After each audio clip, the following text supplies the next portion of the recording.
What is up, XRP crypto community? Welcome back to another video. Thank you for joining me. Here's the 4-hour chart of Bitcoin. Bitcoin hasn't had a great start to the day, starting at around 42.5K, now at 41K.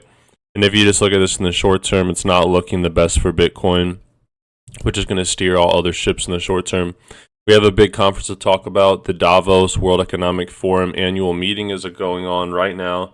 Tomorrow is the last day. It's been going on all week. And this is basically a concert or a conference where some of the most elite world leaders come together and they talk about the future of the world and globalization. And Brad Garlinghouse had some words to say about that. He's actually in attendance over there in Switzerland. And Ripple is being pitched to, their XRP ledger pitched to a $1.6 trillion asset manager.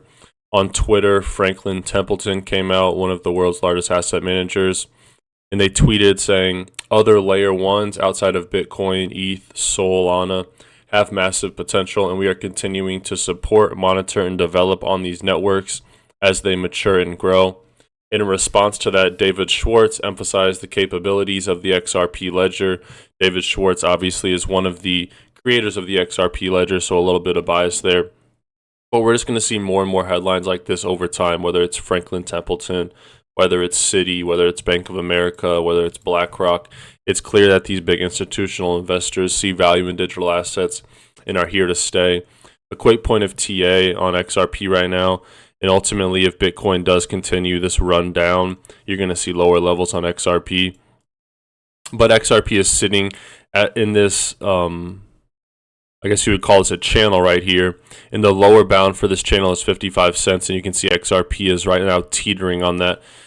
And you can see a descent towards 34 cents if XRP does break this 55 cent range. But I hope you aren't holding XRP in the short term, because if you have been, that hasn't done too well for the past 5 years. XRP is one of those long-term holds because it actually solves a problem, which is kind of rare in this space that we're in.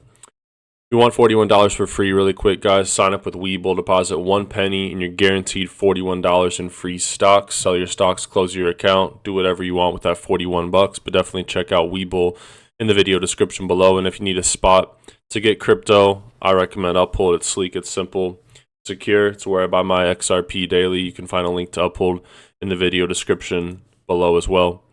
So this is from Fox Business News, but this is Brad Garlinghouse giving his thoughts on how the Davos Conference has gone so far and other main stories like these Bitcoin, Ethereum, spot ETFs that have been getting approved.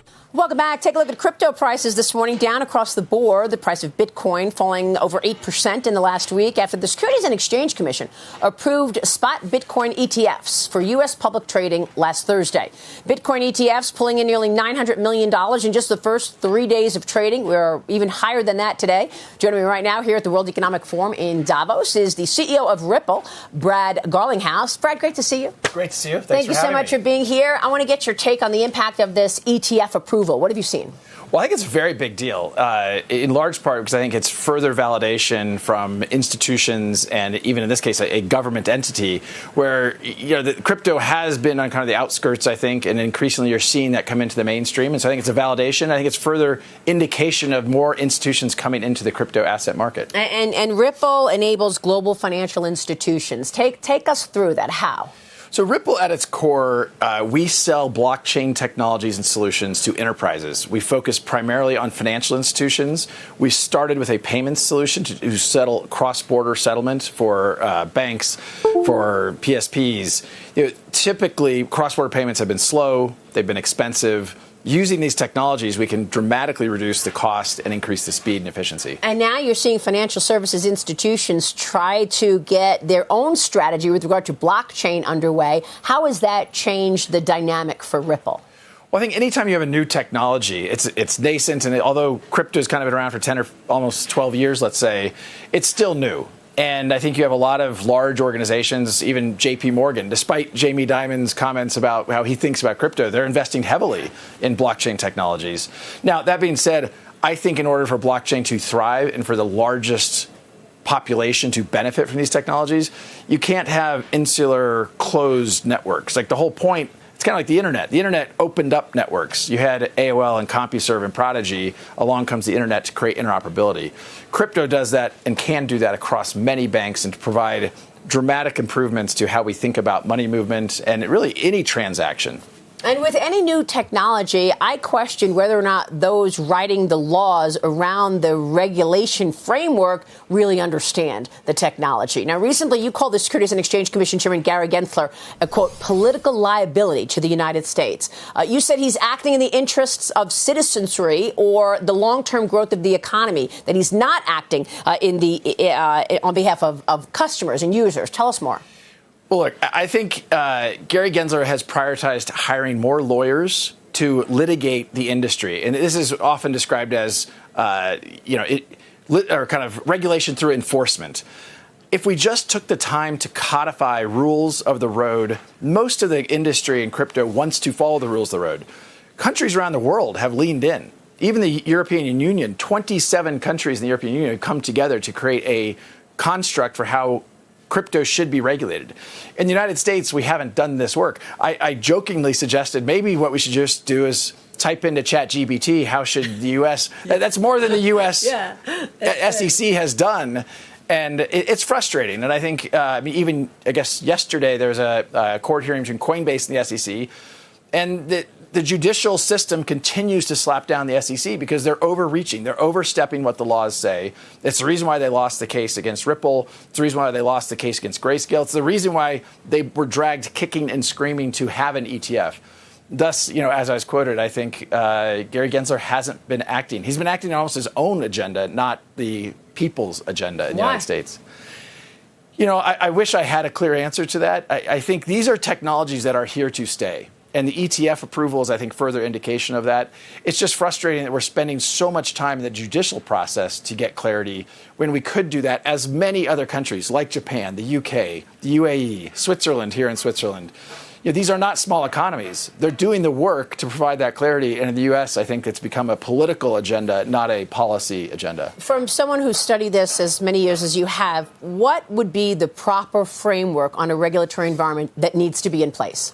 Well, I think the number one thing I think about is not about regulating the technology. It's about regulating the outcomes and the activity. Just because we have new technologies, we should still care about things like KYC, know your customer. We should still care about anti-money laundering, AML. Those are principles that are, I think, sacrosanct. I think the U.S. SEC has been trying to expand their remit to say, well, this new market, a $1.7 trillion market of crypto assets, is going to be under the remit of the SEC in the United States. The law does not support that. The CFTC is a much more natural regulator. And, things people will say, well, what about FTX? And, ironically, Gary Gensler was meeting with Sam Bankman-Fried repeatedly. FTX isn't about a crypto fraud. FTX is about a fraud. It happens to have been crypto, and it definitely was a self-inflicted wound for the industry. But one of the reasons I'm excited for what is ahead in 2024 is the headwinds of these self-inflicted wounds have largely abated. Are you clear on who the regulators are? Because it seems like there are still questions, SEC, CFTC, or maybe everybody. Well, in the U.S., there's still confusion, for sure. Outside of the U.S., and the reason why Ripple has continued to grow very quickly outside the U.S., 95% of our customers are non-U.S. financial institutions. 75% of our hiring last year was outside the United States because of this. But yet, if you go back to the earliest days of the Internet, the U.S. did the work and provided clarity of how the Internet would be regulated. And the Internet today is, on a geopolitical basis, has benefited the United States more than any other country. It's a great point. I want to get your take on what the CEO of Circle said. He says he sees a strong chance that the U.S. passes laws for stablecoin issues this year. Brad, tell us about the stablecoin and the potential looming regulation there. So I think the regulation there is appropriate. I think it is the priority on Capitol Hill. I've spent a bunch of time in Washington, D.C. The U.S. Treasury, stablecoins, 95+% of the market of stablecoins is the U.S. dollar stablecoin. You have Tether, you have USDC. And I think the U.S. Treasury wants to see that those laws passed, and I think they will be pushing Congress to act. And I think that's good. That's forward progress. There are new dynamics of what stablecoins mean to financial kind of settlement. And so I think the CEO, Jeremy Allaire of Circle, is correct that that'll probably happen the first half of this year. Piece in the Journal this morning on how China's crypto traders are evading the rules there. They write this: the success of the country's crypto traders in evading the rules shows how difficult it will be for regulators across the world, including the United States, to actually police this industry. Your reaction? You know, I think there are elements of that with any new technology. You know, there's obviously the Great Firewall of China is something that has, people have sought to circumvent, evade within China for, probably a decade or two. I think, again, if you think about the activities that these technologies enable, KYC still matters, AML still matters. And ultimately, today, there are the off-ramps through typically exchanges like Coinbase that are very good actors, where I think you are able to enforce these kinds of regulations. That's part of the self-inflicted wound of a settlement with Binance, the largest exchange in the world, with the U.S. government, I think a few months ago. Well, that settlement you just referred to, congratulations to you and to Grayscale. What does this mean for you in terms of new business opportunities now that that's behind? Look, Ripple really thrived under the scrutiny of the SEC, but outside the United States. My hope is that now that there is at least clarity for Ripple that XRP is not a security, that opens up the U.S. market a little bit. The challenge, of course, is you still have U.S. regulators who are pretty hostile, right? The SEC continues their litigation, enforcement through litigation, and even the OCC has been pretty negative about crypto. My view is this is a technology, this is an asset class that is here to stay. We need to embrace it and understand that. And I think ultimately the U.S. typically gets it right. It just has taken a little while. So what's the pushback for Jamie Dimon, who was on the program last week saying, look who's using crypto, terrorists, look who's using sex traffickers?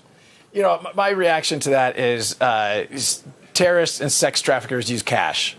If you look on a percentage basis, I'm not trying to say that any new technology, bad actors can use any new tool. Bad actors will use AI. Bad actors will use crypto.